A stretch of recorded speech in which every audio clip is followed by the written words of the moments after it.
Today in practice and how we bounced back from Sunday. It definitely wasn't the standard on Sunday on how we play defense, regardless of who was in there. As I told the unit today, ones, twos, threes, it doesn't matter. The standard is still the standard, and we didn't play to that on Sunday.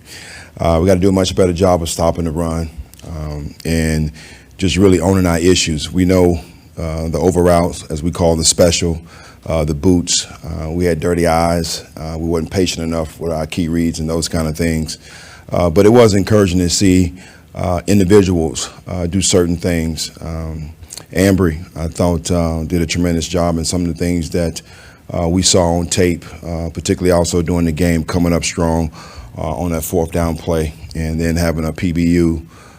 Same thing with Sammy Womack. I think critical situation on the toss. You know, we pride ourselves at the corner position coming up making tackles, and it was great to see those guys doing that. Other young rookies that flashed, in my opinion, was Jalen Graham. You know, he showed up, and then also with one of my favorites with the safety position. I went blank here, but Hawk. He showed a lot of promise in the things that he was doing, as well as Jair Brown. You know, so Hogg has always been one of my favorites throughout training camp, and it was great to see him get in the game and show some flashes. So I know I said a lot, but with that, I'll take your questions. What was the issue with the run defense in particular? Was it gap integrity, pad level? It wasn't so much gap integrity. It was more pad level. They were getting the doubles, as we call the crunch, moving the nose in the three technique. So we got to do a much better job staying in our crease, owning our line, and the linebackers getting down once they read run. What is Nate Hawkins one of your favorites? Just the mere fact of how he practiced, and I've seen the improvement from OTAs and minicamp to really translating it into a game-like situation, and that's what I was waiting on. So I thought he had some great plays. Most importantly, I thought he played within the defense, so I was excited to see that. How are you sifting through your options at Nickelback behind Isaiah? It's just really a Rolodex of players, to be quite honest with you. And we did some things today where, we put Jamison inside. We moved Demo back inside a little bit, certain reps. AJ's been doing a great job inside at nickel as well. So we just really continue to try to find the mix. We love the competition and trying to make sure guys continue to get better. Is that because of those guys you mentioned, Womack and Ambry, doesn't give you that luxury of perhaps really considering moving Demo inside on nickel downs because those guys can hold their own on the outside? I think you have to always look at, okay, we need our best guys on the field, and it depends on right now who's playing the best. If Ambry or Womack is playing better, of course, we're going to move Demo back inside. So I think it's a luxury that you have these options, and what we trying to create once again is just a competition across the board. With Demo, third year in the league, you have to have a lot of confidence in him to think that he can handle that too. So what gives you that confidence that Demo can handle? Just as you just mentioned, the maturity, third year. He talked about it today. I walked up to him. He talked about, taking the classroom to the field. He got back in there today, and it's like, he had been playing nickel all off season. So that was encouraging to see. Just his communication, recognizing formations, and adjusting to motion and those kind of things, because it happens fast in there.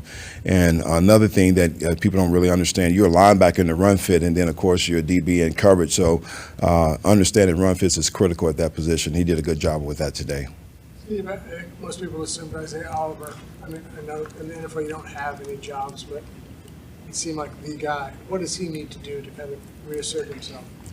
I think everybody is still trying to fight for certain positions. Oliver, along with certain others, I think just the consistency and that we're looking for. And I think, once you get in the game, it's about opportunities and taking advantage of those opportunities and making plays. Where's Quantrez Knight's best spot in your opinion, and what do you think of him so far? Another favorite of mine, Q Knight. Very entertaining, hard worker. Tremendous job on that third down play.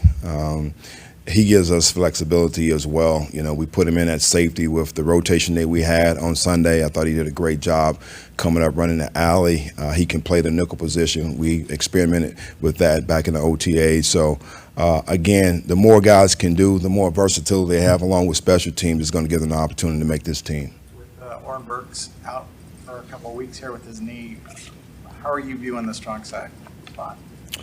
I think it always gives guys opportunities to excel with reps, to get better. We mentioned Jalen. You know, also opportunity with Marcelino, D. Winters, who I thought flashed in the game as well. You know, still growing, still learning. So with OB being out, it just gives other guys opportunities to step up and make plays. This is your first season coordinating this defense. You haven't had your best player yet to coach. What kind of challenges does that present to you? Not really a lot of challenges. You know, it was great for me, as you just mentioned, to go through the process of really, you know, calling the game with these guys, really trying to get a feel for what we do up front. You know, one of the things, you know, probably had a little bit too much movement at times, and I'm chasing the lead draw. But our guys up front, man, when they come off the ball, they're dominant. And, you know, we got to settle the guys in a little bit and let them go play. We're just going to allow those linebackers to be able to play off of them. So that's critical. Have you always called defense from up in the booth in game day? Cleveland, I was on the field. Carolina, I was in the box. It just takes the emotion out of the game for me, where I can always try to stay ahead of the down. You prefer in the box? I prefer in the box, and another reason why I prefer in the box, because the level of coaching on the field, I have a great level of trust that things are getting done down there. In that Rolodex of nickel options that you mentioned, you've got a wide range of, you know, body type, sized guys. Is there a preference? Would you rather have a bigger bodied guy because of all the linebacker-like things that they have to do? No, I you know, with my experience in what I've done in the past, I just throw a term out, Buffalo, that what we call a big nickel, you know, where we may go 12 personnel with that, and sometimes if team's heavy 11 personnel, we start out with Buffalo. So there's an element of different guys that I have in mind that can fit that package. And then when you start talking about third down, you know, quicker guys in the slot, you know, we got matchups for that as well. So I think there's different packages you got to have based off the personnel that you're playing. There's two more. How did you see the defense perform today when you guys went live one-on-ones? What would you be your grade today? I'm sorry, say that one more What time. would be your grade of the defense, especially the ones when you guys went one-on-one in 11s? As I started the press conference off with, I thought they did a tremendous job in bouncing back. The energy was there, great communication. You know, the ones didn't play in the game, so it was good to see them get back in rhythm. And then, you know, as Kyle mentioned, the twos and threes, they persevered through and got better today. So I don't want to give a number, but I was very pleased in how they responded. Jalen Graham has been impressive. His pursuit ability, he gets through the trash and gets to the ball. Is that just natural? Is that good coaching at Purdue? He's a 7th-round pick. He's obviously doing well. I think that's good coaching by Johnny Holland. That's what I think. That was a joke. You didn't laugh. But, yeah, Johnny does a great job of coaching them. But what you see with Jalen is what we saw on tape. You know, a guy that plays in the slot, you know, and plays out in space. And, you know, he can maneuver when he's chasing things down. So that's his skill set. What I'm impressed with is when he's in the core tackle to tackle, you're starting to see a little bit of that physicality. Of course, you know, it's going to take him some time to gain the weight that he probably needs to maintain it throughout the year. But I'm very impressed that he doesn't shy away from contact. Appreciate you guys. You gotta lighten up a little.